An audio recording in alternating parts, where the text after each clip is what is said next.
welcome back to my channel and welcome back to another chatty video. Welcome to my hair. I don't know what that is. I feel like my hair, you know, Dan said it best when I came down. He's like, it's kind of like the lion from The Wizard of Oz. That's how I'm feeling today. So if my hair looks funky to you or I'm touching it a lot, I don't know. I was gonna say please forgive me, but I guess you have nothing to forgive. That's just what's going on. So, hello. Today, just like the title says, I'm gonna be talking about all of the things that I did to prepare for labor. Now, if you're new to my channel, hi, my name's Nikki. I recently gave birth to my son, Logan, almost 2 months ago. He's 7.5 weeks old, and I delivered him at home in our bathtub. That was planned. That was our plan the whole time. And things went really, really well. I had a really fast labor, 10 hours. And I didn't tear at all. And in saying that, and because my birth vlog is up on my channel, which I will link down below if you want to check it out, I have had a lot of requests to make this video, not only because it went well, but because I happened to do a lot of things leading up to my labor to try my best to set myself up for success. Now, I've mentioned this in previous videos, and you know, there was a medical disclaimer at the beginning. Not only am I not any kind of healthcare professional, like nothing, no actual formal education, but I was gonna say, but on top of that, I'm just telling you that, but I wanted to say that, and I was hesitant to share. Oh, this was the other thing I was gonna say. But on top of that, you never really know how much things in life like panned out a certain way because of your decisions, because I fully believe that we're not really in control of things, and I believe that God is sovereign and it is what it is. But I also believe that you make decisions on a day-to-day basis, and like, I don't know, I kind of have this like dual belief of like nothing's in our control, but like you know, should do what you can to try to set yourself, like I said, up for success for a situation. So I did a lot of things. That was really where my eye was getting through labor in a healthy labor and delivery in a healthy and successful way. And so I researched a lot and I did a lot of things. I'm not telling any of you to do this. I just have kind of come to the point now, and it's going to be the same thing with the vitamins, where I've realized there's really, in my opinion, no point in me not sharing what I do health-wise. I've kept things a little more secretive because I'm worried about people getting mad and like, you're not a doctor and this is not safe. And I realized, wait, no matter what I say, someone's going to feel that way. I've realized that, because the thing is, in the medical world, in the health world, that's probably a better word, there are debates for literally everything. Literally every topic, there are people that have different opinions and beliefs. Now, I am personally kind of the school of thought that the reason that it is that way is because people have different reactions to things. For example, I know a vegan, I'm thinking of one person in particular who's been vegan for like 12 years, and she has done so much better in her life. She has thrived and has great blood work and is healthy on that diet. And you know, I read, this is kind of a side tangent or a side note, as I say, I read the book The China Study back in the day. So a lot of vegans love to kind of like throw that at me, like, well, you know, you just haven't read the science. It's like, I have actually read the studies. And then the same thing goes the other way. I think that there are so many people that eat more of a paleo carnivore type diet, and they really thrive that way. And so I am of the belief that even though everyone's like, oh, we're all humans, we're all the same, I don't know, man. I think people are nuanced, they're very nuanced in their health, and they're different, and you have to do kind of what works for you. So all of that to be said, I've just kind of decided I'm just going to share, and some of you are going to think that I'm insane. I do a lot. Like when you hear my vitamin video, I was telling my mom, I'm like, people are going to lose it. Like I take a lot of vitamins. I just do a lot of weird health things. But keep in mind that all of which this may not matter to you at all, but all of the decisions that I make for my health have been made from a perspective or a point of view or a starting point of research. So I'm never going into something blindly. Now, because I'm so spastic, sometimes if I made the decision a while ago and you asked me to recall to you why I made the decision, I'd be like, I don't really remember, but I don't go into decisions lightly. And I really am someone, I don't know if the word is like a cross-reference. I do this in a lot of areas of my life in general. I tend to view multiple perspectives and then make my decision. So obviously you're allowed to criticize and you're allowed to leave your opinion down below if you have a different opinion or you've had a different experience. But I did want to throw that out there, that I'm never walking into health decisions just like whatever. Like, I've done my reading, I've done my watching. Sometimes I've actually even, talked to my different medical, holistic and traditional practitioners. So yeah, that was a long disclaimer, but also I feel like that's good for you to kind of know if you don't know all those things about me or my perspective. Also, my dog is sitting right next to me facing the camera, just like me. Like, she was sitting here facing it. And I'm wondering if she's like, what are we looking at? What's happening? All right, are you ready? You ready for me to share? Now, I took notes for this because this is a little bit less of just like a chatty video. I have specific things I wanted to remember and tell you guys. But they're not in any order. I'm not really the greatest note taker. So I'm just going to go down the list. So first thing that I did, Captain Obvious, I drank tons of water. I was never one of those people. I mean, I maybe had 2 days in my pregnancy where I was like, did I drink enough water today? But I was never one of those people that struggled to hit like the minimum amount. I drink tons and tons and tons of water and tons of fluid in general. I know that there is a lot of debate over things like tea. Some people say that like for every certain amount of tea that you drink, you have to drink like double the amount of water to rehydrate because tea can be dehydrating. Other people do not agree with that. I think the goal is water, and that's really like, even though I was drinking tea, I would kind of like add more water just in case the tea was a little dehydrating. And sometimes I could feel it, like I want water. So tons of water. I would fill up my hydro flask multiple times a day. If we want to be really specific, I was drinking good quality water. We have a Berkey water filtration system. Obviously there's tons of great water filtration systems out there. But that's the one that I drank from. And I would fill it up in my hydro flask. I wish we had had the fluoride filters when I was pregnant. Now we have them.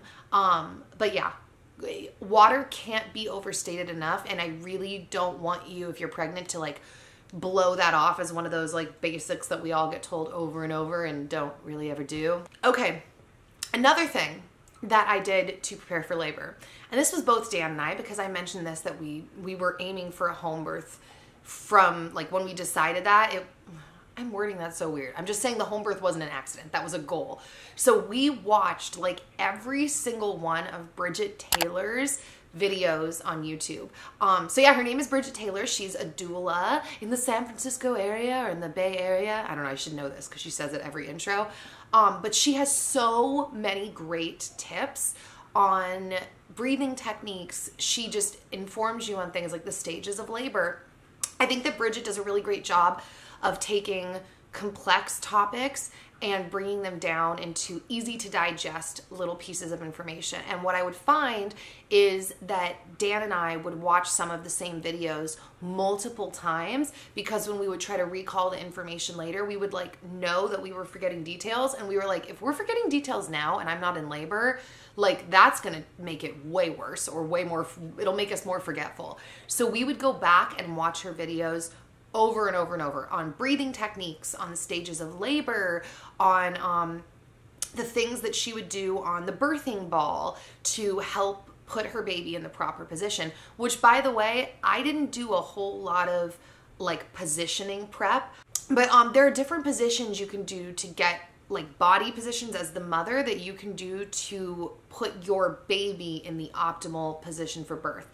I didn't do that, partially out of just being lazy and doing like a million other things, partially because my baby was already in a good position. Like he never really moved from the face down, and I don't remember what the exact position is called because they've got all these different position names for like if he's head down facing to the left, if he's head down facing to the right, if he's diagonal, if he's this, if he's like, there's all these positions. But that's something worth looking into as well if you are pregnant and your baby is not in the right position. Especially, I mean all of it, but especially if you're breech. A lot of people really freak out about that. People do successfully birth breech babies, and they do it at home regularly. But you know, that's something, I don't know, if I was breech, I would 100% want to try to figure out how to flip my baby back around. So, okay, so something else that I did was, I took, now you guys know also I was taking my prenatals through the whole thing. That feels like very Captain Obvious, and all my other vitamins, which you will hear about in my supplement video because I'm still taking basically all of the same vitamins. But one of the things that I started taking specifically when I was pregnant was evening Primrose Oil. And I not only took it internally, I would take 2 capsules a day. I don't remember the like amount per capsule, but I would take 2 a day internally, and then I would take 1 at night, and I would insert it into my vagina. And the way that the vitamin is, because it's obviously going to digest in your body, like it breaks down. So the same thing happens in your vagina. It eventually breaks down the barrier. Oh my gosh, side note, so weird. You totally feel when your milk lets down, and my milk just let down. But don't worry, I have like my breast pads in, which are a lifesaver, and I'll be talking about in the breastfeeding video. I'm obsessed with them. Anyways, by the way, if you don't want to wait for that video, I have them linked, I think in my last day in my life, or I can try to remember to link it down below. They're amazing. Anyways, back on track. So, evening Primrose Oil, that's one of those vitamins that also I did research on a while ago, but the gist, if I remember right, is it's just really great for your hormones in general and kind of like balancing them and just promoting female hormonal health in general. So a lot of women take it for just regular period hormonal health. But by inserting it vaginally, you're also getting, you know, another dose. But it was also another way to just get oil down there, which on that note, Dan and I did Perennial Massages right around 30, let's see, I delivered at 39. So right around 35 weeks, I think, is when Dan and I started doing occasional perennial massages. Now, a perennial massage is something you can do on yourself. Like there are videos on YouTube that explain, and if you're wondering what a perennial massage is, the perennial is the muscle down there, like it goes like that. Like it's basically a vagina massage, but it's internal to try to stretch and prepare those muscles to open up, you know, for the baby's body to come through. So, you know, with the evening Primrose Oil, you're getting another oil down there, but, I'm back on track, perennial massage. Dan and I started doing them around 35 weeks. I just didn't want to do my own massage. Like, I just kind of felt like a princess. I was like, no, I have to carry this baby. You have to massage my perennial. And he was obviously fine with that. Everybody made a lot of jokes in the video when I talked about Dan's incredible help with my breastfeeding, especially at the very beginning. Because one of the things he would do is he would literally milk me like a goat, like help me with my boobs. And people were like, oh, poor Dan. And they're totally right. It's hysterical. Of course, he's fine with it. And same thing with the perennial massage. But on a serious note, Dan is a very like logical, detailed person. So he also enjoys it from the perspective of like, I don't know, like he's really getting in there and helping and being specific with his help. It's kind of the same thing, like Dan does these hip rubs for me that I'm totally going to share with you guys because there has to be other people who would benefit from learning how we do this hip massage. Anyways, he loves it because he loves getting so specific and he gets to help me and I appreciate it. So Dan would do my perennial massages at the point, but you can do them on yourself with your own hands. But there are certain techniques for it. And so we did not do the perennial massage every single day. We did them a few times a week, and it was honestly just based on how I felt. I feel like in life in general, but I mean, I guess especially during my pregnancy, I really try to be like, I don't know what the word is, like follow my intuition, be intuitive with the way that I eat, the way that I exercise, just all of those things. And that's taken me a while to get there in general in life because I would tend to question my intuition. Like, am I being lazy if I didn't want to do something? But I have now learned the lesson hard enough that I am in fact pretty much almost never just being lazy. It's my body warning me not to do something. And the same thing with the perennial massages. We only did it when I would feel like, okay, I want to do this and I think we should do this tonight. If I didn't feel like it or it was like, I didn't force it because I trusted, okay, we probably shouldn't do this for whatever reason. Whether I intuitively knew that was going to prematurely knock me into labor, even though I know that there's technically no such thing as being prematurely knocked into labor. People will say, supposedly, that when you try to induce your labor, you can't actually induce it if the baby's not ready, like through those natural techniques. Which, side note, I never did any of those. Like, you could argue that everything I did was kind of setting it up to have labor, but I never, I don't want to say I'm someone who doesn't like believe in trying to induce because of the previous thing I said, but I was just kind of like, you just keep baking, little baby. I'm going to take it chill and you'll come when you come. So, but yeah, Perennial Massages, this is such a rant. Oh my gosh. I told Dan when I came up here to film, I was like, this is probably gonna, I've noticed it takes me like 45 minutes to get a thought across. Like, that's the average. Anyways, it's not comfortable, the massage. It's not supposed to be comfortable, but it's also not supposed to be super duper duper painful. So just go ahead and type on YouTube Perennial Massage. You'll find a bunch of videos explaining how to do it, different ways to do it. And yeah, and we would use either coconut oil or olive oil. Most of the time I was using olive oil. I'm like flashing back to the oil I had on my bedside. But yeah. So are you trying to get out of the room? Okay, I had to let Zoe out. So speaking of the perennial massage and speaking of Dan, something else that we did to prepare for labor, and this might not sound physical, but I truly believe like that your mind and your body are like very interconnected in like a woo-woo-wee-wah, we can't fully understand it kind of way. And so there were two things that Dan and I would do. One, we would talk about labor and delivery a lot. I would tell him different stories that I heard, techniques that I had learned. Like I said, we would watch videos together on the process. We would discuss different things that we watched together. It was a topic in our life. It wasn't something that it was like, la la la la la, labor's coming, let's not think about it. We talked about it and thought about it together very regularly. Now, I think that, you know, like I said, mind-body connection, that was kind of mentally preparing me for what I was going into. And along the same lines, I would pump my brain with what I believe to be truth.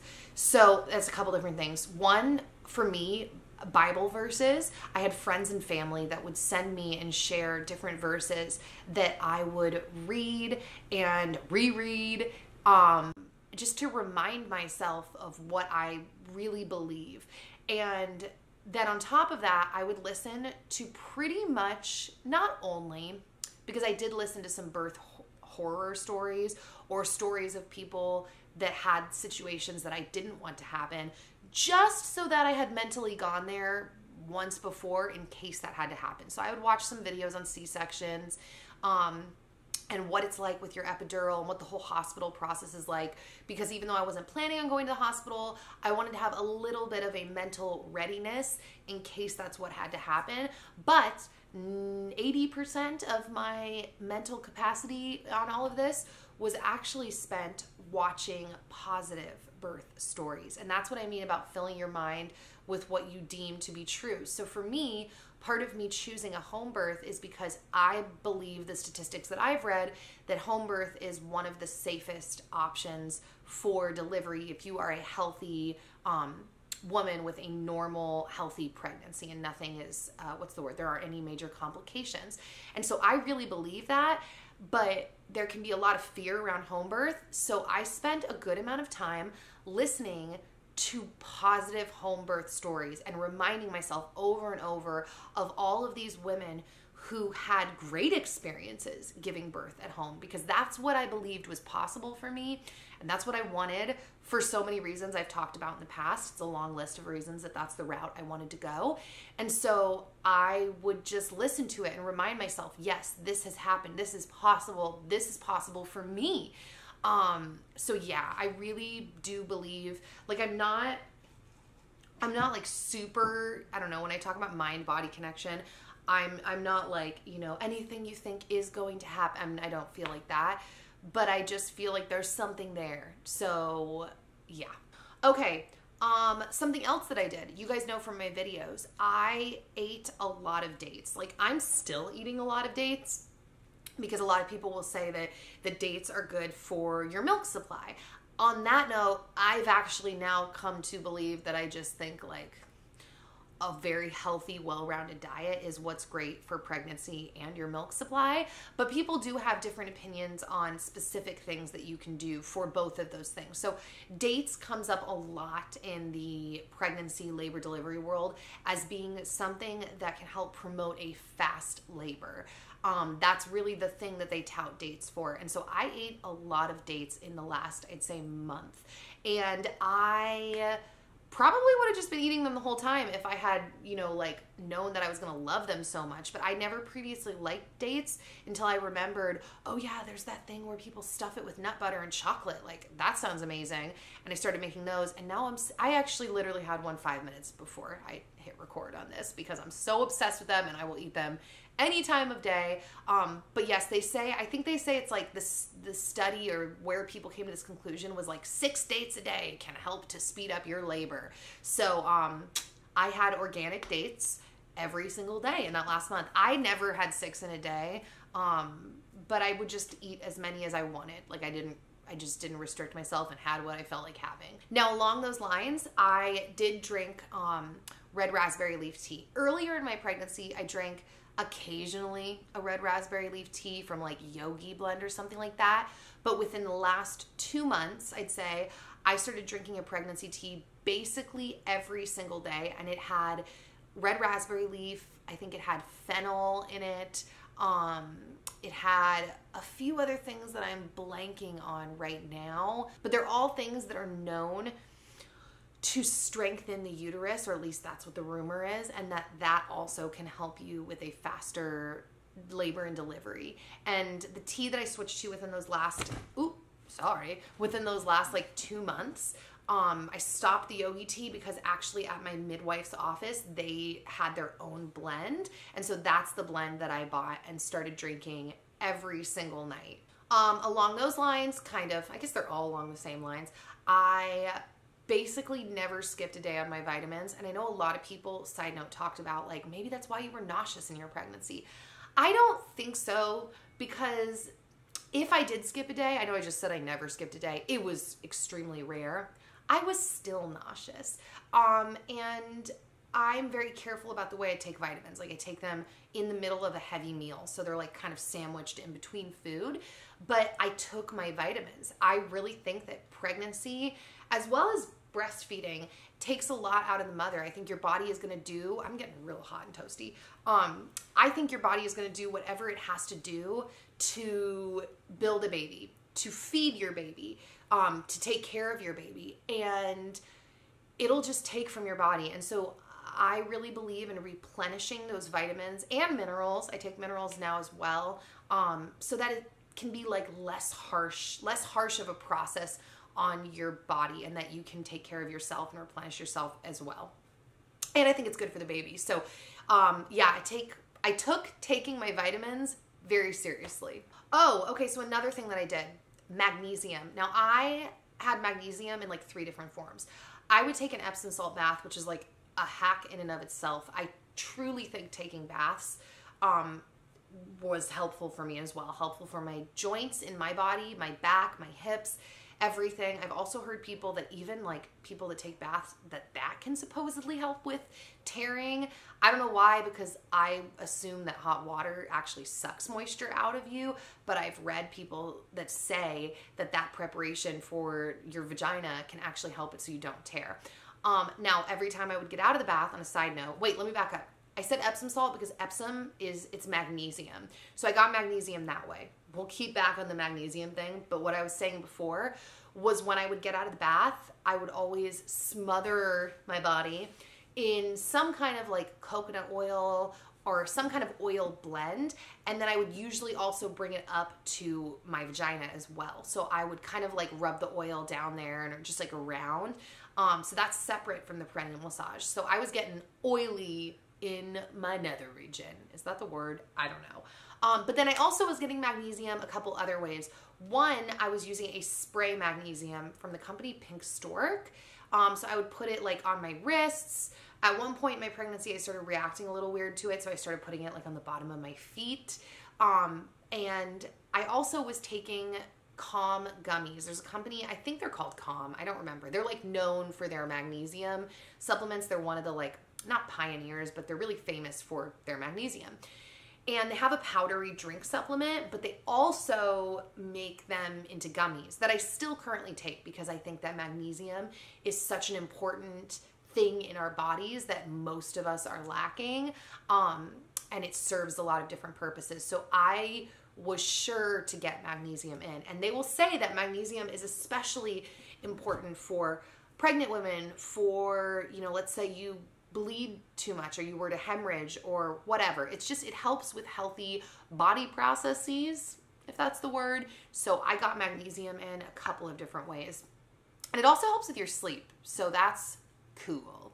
I will say, kind of along the lines of vitamins, but I can't go too specific about it because I didn't do anything extra. But I utilize essential oils, and I did throughout my whole pregnancy. On the bottom of my feet, I would diffuse them in the air. I think a lot of people think I maybe use oils more than I do or did, in the sense like I'm just like bathing in oils all the time. That was not the case. But I also have to put it out there that oils, real essential oils, that's so important. Do not go to the store and get like a fragrance, like a cheap fragrance oil. It needs to be the actual oil extracted from the plant. I still continued to use oils through my whole pregnancy. I didn't really avoid oils that maybe some websites would say like, maybe don't do this when you're pregnant. Like I didn't go overboard with them, but I just kind of used my oils like regular because I believe that they help to support my body and my body's functions and health and hormones and all of that. But like I said, I'm not going to go into detail because I didn't use any, like I didn't start using some specific oil for pregnancy. I just like kept using my oils. Something else that I did, super important, should have brought this up in the part where I was talking about the mind-body connection. I kept my stress so low, very, very purposefully. I've watched a few different documentaries on the topic of stress, and I actually remember there's this one that I think might be on Netflix called like The Happy Project. I could be making that up, but it was a study on like what makes people happy and the effect that also, I think maybe this was like one of the studies they did within this topic of happiness, was what stress does to someone's body. And I remember there was this one point in the study that for some reason my brain was just like, oh, I'm never going to forget that, was that they found that when moms are, and this is not to scare any of you that are maybe pregnant and dealing with a stressful life, because honestly, on a side note with all of this, and I'm going to talk about this in the breastfeeding video, like honestly, the goal is just to have like a living baby. Like, so don't, before I say all this or keep going, or maybe as a reminder to everything, don't beat yourself up if you like, you're like, I didn't do any of this. I didn't take my vitamins. I lived at McDonald's in my pregnancy. It is what it is. Everyone's just trying to do their best. And, I don't know. I mean, like, not to shirk responsibility, but it's like, I was literally grown in my mom's belly, like on McDonald's. That's like what my mom ate all of the time, every day. And look at me, I'm fine. And like I said, that's not, I don't like it when people point to things their parents did and they're like, whatever, my mom did it, I'm fine. And they use that as a reason to just like create the same bad habits. So I don't like that. I'm not saying that, but I'm also saying like, it's fine. I don't want you to be beating yourself up, but I want to share the honest information I found. So back to that documentary. They were saying that when a mother is stressed, they have found that that is some of the most negative, like that has some of the most negative health implications for the child in the womb compared to like all these other things. Like they were comparing, I don't remember what, so this is probably pointless for me to tell you this, but they were comparing different health things that the baby could be exposed to versus like a mom being stressed. And I just remember it really stuck out to me that the stress was the thing that they were like, whoa, this really affects the baby badly. So I really kept my stress low. And back when I had uploaded my video on like how I got pregnant so fast, which was really just everything we did to try to conceive, and I ended up taking that video down and moving it over to Patreon because I kind of wimped out. Some people were really mad and they did not understand my heart behind it. And I think the title probably triggered people too, because that was not my intention or heart, and I just freaked out, took it down. Anyways, I did the same thing when we were trying to conceive. low stress.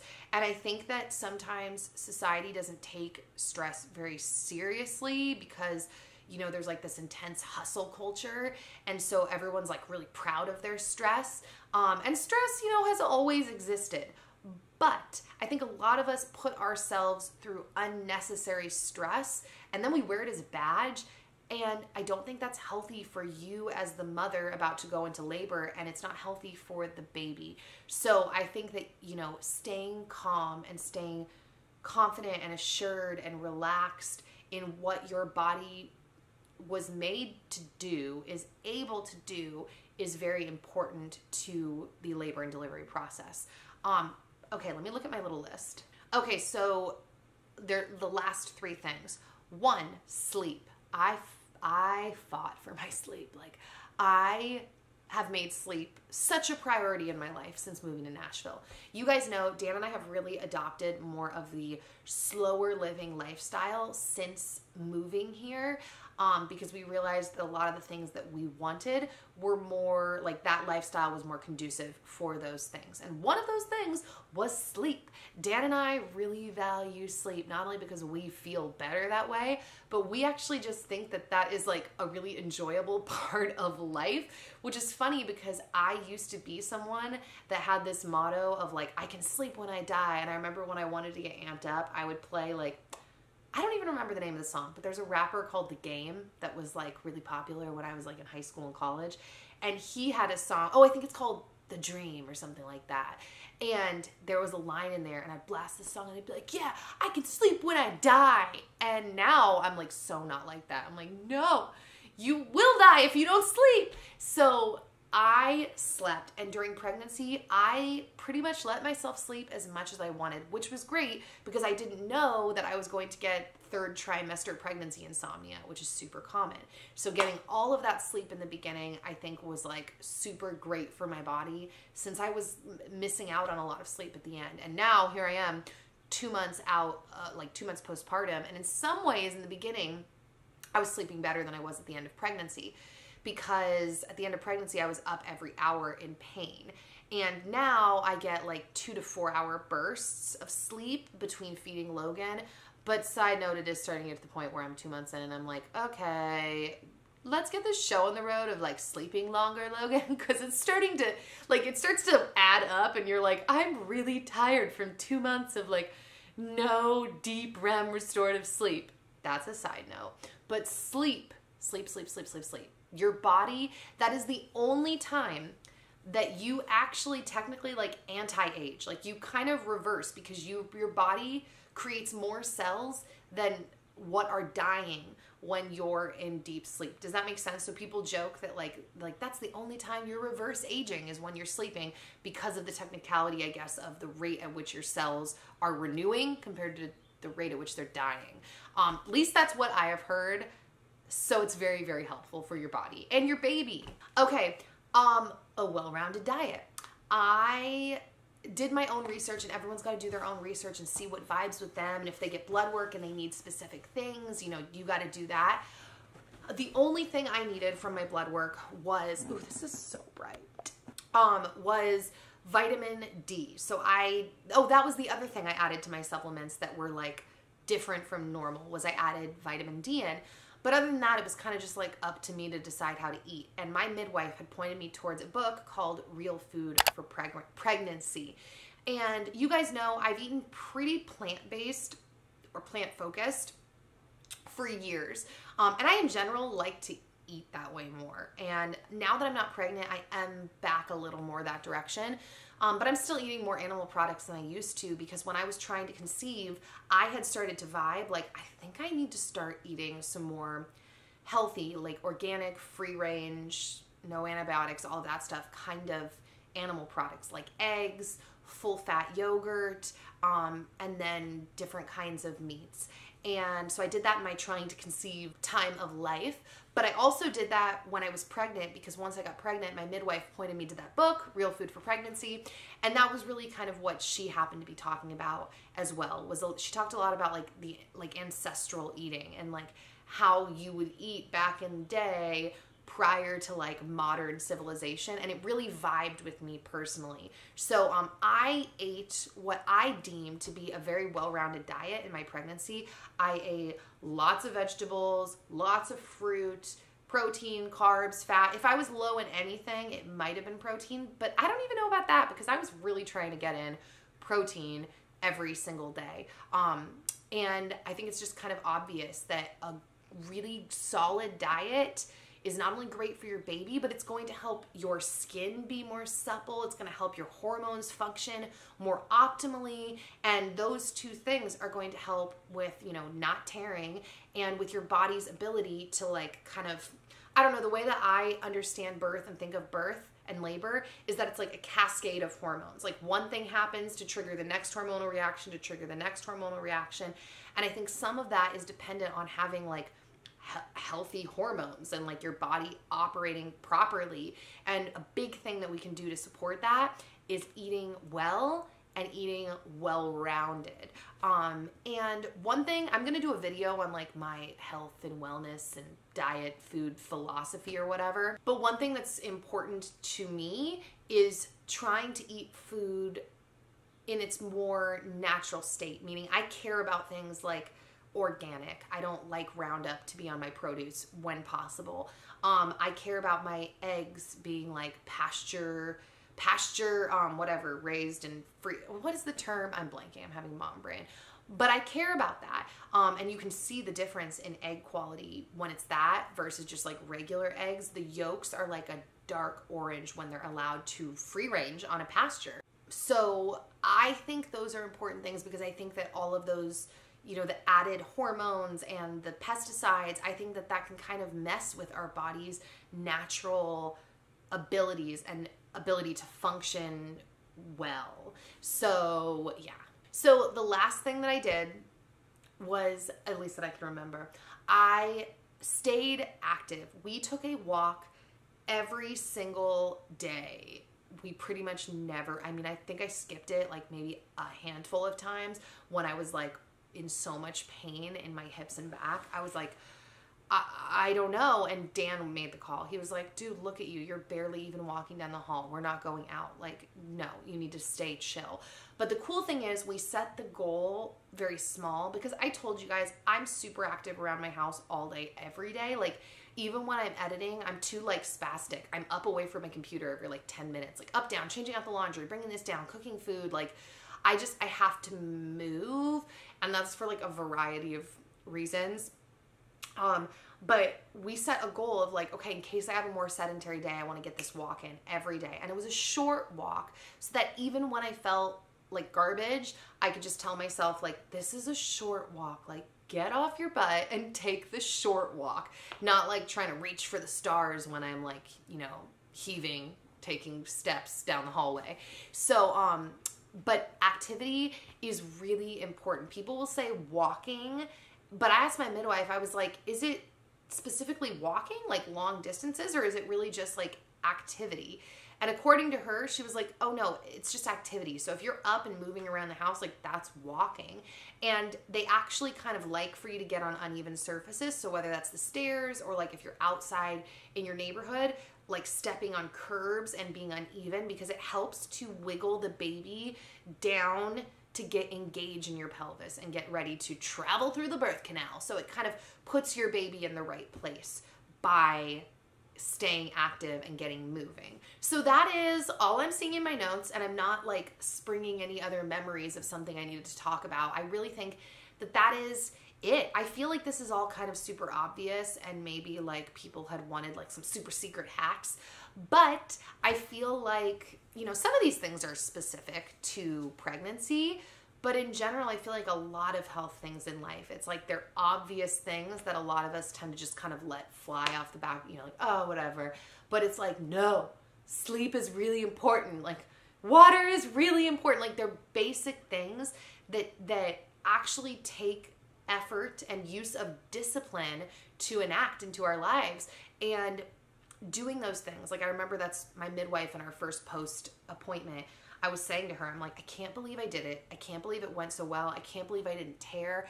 And she was like, Nikki, the basic things that you were doing actually make a huge difference. And I don't think people realize that like those are the big things. How you're eating, your sleep, your stress, your water.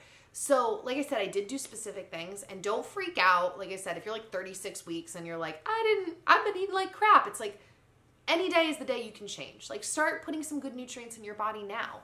Start some of these things now. Take baths if that's an option for you. Do the perennial massages. You know, I'm not telling you to do it actually. Do it all if you feel comfortable and, you know, you've talked to your doctor and you feel good about it. But I'm just saying, like, don't feel like I'm too far gone. You're never too far gone for anything. And today is always the day to start taking care of yourself and your baby if you're pregnant. So that is it for today's video. Actually, we are about to leave in like 15 minutes to go to my final midwife appointment, because after you give birth, you have like checkups. At least I think this is my final one. And so she'll check me. She's gonna check on Logan, like be another set of eyes. Logan does have a proper pediatrician, but she's gonna check on him as well. And so that's what we're off to do now. So I will hopefully see you guys back here soon with another new video. I'm excited to keep like filming all of these. I don't know if I mentioned this at the beginning, but this was the video I felt like I needed to do next, because I had so many comments from people that are like, I'm delivering my baby in like 5 weeks, please make this video. So I was like, okay, I feel like I gotta make the video. But coming down the pipe very soon, the other video I really want to make is my breastfeeding journey. So that is coming soon. That I have so much to say. Holy Toledo. We'll even see if I can keep that in 45 minutes. Bless my heart. That's been crazy. Okay, I'm gonna stop talking now, and that's all. Okay, bye guys.